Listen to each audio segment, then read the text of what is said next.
नमस्कार, स्वागत है आप सभी को। आज की विषय है कार्तिक मास की महात्म्य कथा। अध्याय 3।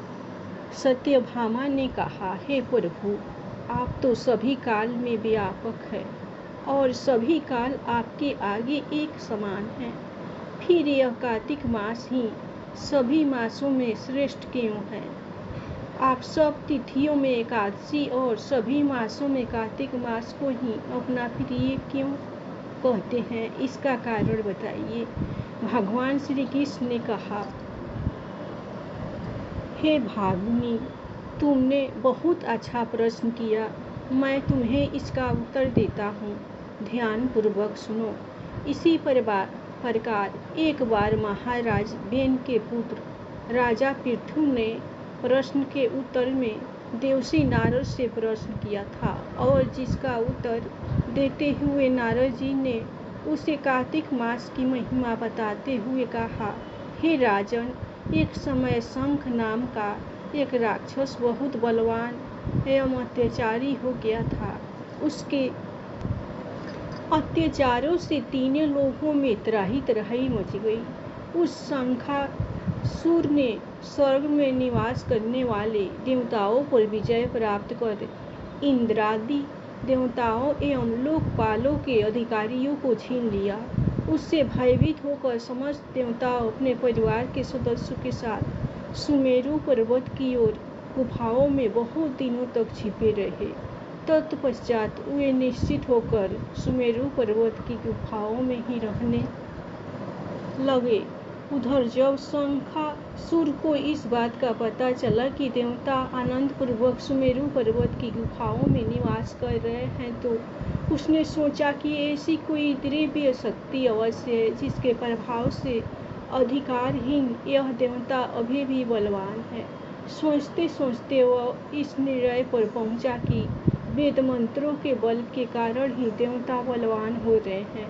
यदि इनसे वेद छीन लिए जाए तो वे बलहीन हो जाएंगे। ऐसा विचार कर शंखासुर ब्रह्मा जी के सत्यलोक से शीघ्र ही वेदों को हर लाया। उसके द्वारा ले जाए जाते हुए भय से उसके चंगुल से निकल भागे और जल में समा गए। शंखासुर ने वेद मंत्रों तथा बीज मंत्रों को ढूंढते हुए सागर में प्रवेश किया, परंतु न तो उसको वेद मंत्र मिले और न ही बीज मंत्र। जब शंखासुर सागर से निराश होकर वापस लौटा तो उस समय ब्रह्मा जी पूजा की सामग्री लेकर सभी देवताओं के साथ भगवान विष्णु की शरण में पहुंचे और भगवान को गहरी निंदा से जगाने के लिए गाने बजाने लगे और धूप गंध आदि से बारंबार उनका पूजन करने लगे। धूप दीप नैवेद्य आदि अर्पित किए जाने पर भगवान की निंदा टूटी और वह देवताओं सहित ब्रह्मा जी को अपना पूजन करते हुए देखकर बहुत प्रसन्न हुए तथा कहने लगे, मैं आप लोगों को इस कीर्तन एवं मंगलाचरण से बहुत प्रसन्न हूँ। आप अपना अभीष्ट वरदान मांगिए, मैं अवश्य प्रदान करूँगा। जो मनुष्य आश्विन शुक्ल की एकादशी से देवस्थान एकादशी तक ब्रह्मा मुहूर्त में उठकर मेरी पूजा करेंगे, उन्हें तुम्हारी ही भांति मेरे प्रसन्न होने के कारण सुख की प्राप्ति होगी। आप लोग जो बात अध्यय आचमन और जल आदि सामग्री मेरे लिए लाए हैं, वे अनंत गुणों वाली होकर आपका कल्याण करेगी।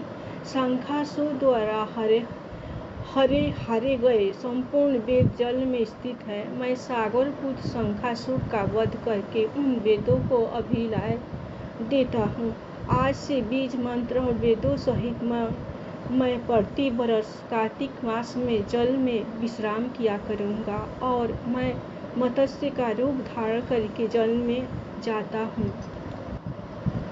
तुम सब देवता भी मुनीश्वरों सहित मेरे साथ जल में आओ। इस कार्तिक मास में जो श्रेष्ठ मनुष्य प्राप्त काल स्नान करते हैं, वे सब एक के अश्वमेध स्नान द्वारा भली भांति नहा लेते हैं।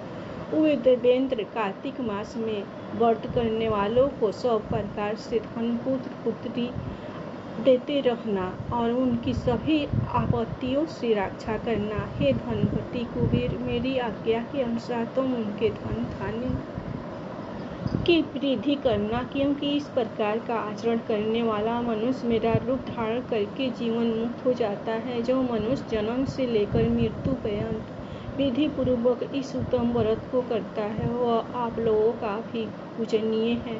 कार्तिक शुक्ल पक्ष की एकादशी तिथि को तुम लोगों ने मुझे जगाया है, इसलिए यह तिथि मेरे लिए अत्यंत प्रीतिदायिनी और माननीय है। हे देवताओं, यह दोनों व्रत नियम पूर्वक करने से मनुष्य मेरा सानिध्य प्राप्त कर लेते हैं। इन व्रतों को करने से जो फल मिलता है वह अन्य किसी व्रत से नहीं मिलता। अतः प्रत्येक मनुष्य को सुखी और निरोग रहने के लिए कार्तिक महात्म्य और एकादशी की कथा सुनते हुए उपयुक्त नियमों का पालन करना चाहिए।